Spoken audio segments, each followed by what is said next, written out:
Glory to Jesus Christ. Glory to God. So the blind beggar is seated near the road. He hears a large crowd. This multitude is following Christ, trying to determine who he really is. Some are hoping that he is their Messiah and that he will lead them to prosperity and peace. The beggar can tell by the noise of the crowd that this is not an ordinary day, and so he asks, "What is going on?" And those near him tell him that Jesus of Nazareth is passing by. So he decides to seize this once-in-a-lifetime opportunity to change his life, and he cries out, "Jesus, Son of David, have mercy on me." By saying these words, the blind beggar shows that he knows exactly who Jesus of Nazareth really is. But those in the crowd don't really care for that. They want him to be quiet. They tell him in harsh terms to knock it off. They don't want their chance to be with Jesus ruined, least of all by a common street beggar. But the beggar endures the wrath of the crowd and continues his attempts and succeeds. And he is taken to Jesus and he stands before him. But instead of healing him immediately, Christ asks him the question, "What do you want me to do for you?" The beggar, of course, answers, "Lord, that I may receive my sight."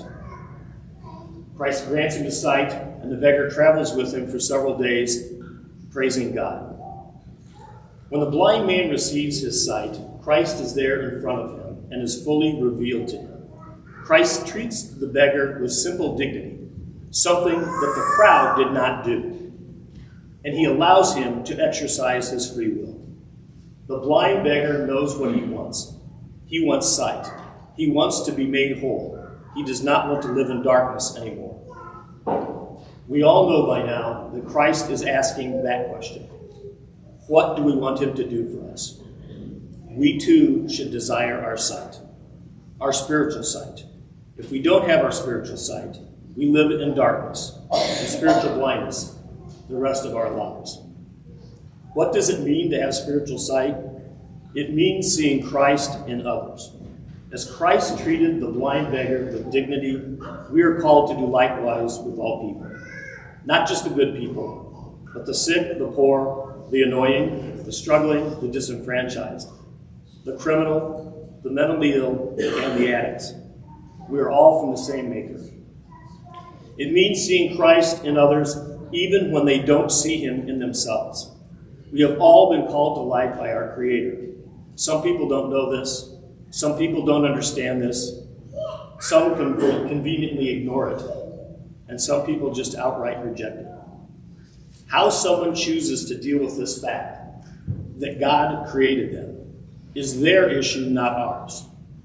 We are called to treat them the same, regardless of what they believe. As St. John Chrysostom said, if you cannot find Christ in the beggar by the church door, you will not find him in the chalice.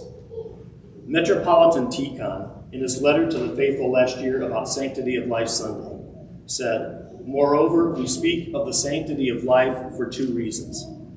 Because life comes from the Lord, and because it should be offered back to the Lord through service to him and others, resulting in sanctity. If we understand that we are merely servants, doing as we have been bidden, and if we recognize that the greatest and holiest is the one who became a servant of all through his ministry, his incarnation, his passion, and his rising, then we are in the best position of all to treat each human as a blessing, not in an abstract sense, but in the sense of someone whom we are privileged to serve." To have spiritual sight means knowing that Christ is in you. There is no reason that God gave us all life. In Jeremiah 1:5, it says, "Before I formed you in the womb, I knew you, and before you were born, I sanctified you." As King David wrote in Psalm 139, "You fashioned me and you placed your hands on me, and also your eyes saw me when I was unformed." In Colossians it says, "He who descended is the same one who also ascended far above the heavens, so that he might fill all things." This is sometimes the most difficult thing of all to believe about ourselves, because we know how often we individually miss the mark. but we are all a work in progress. Life can be difficult, it can be messy, and it's rarely, if ever, perfect. But our work towards a more contented life, a full life, the life in, with, and guided by Christ, can never cease. We have all heard the phrase, pray without ceasing, but we are also called to struggle without ceasing as well.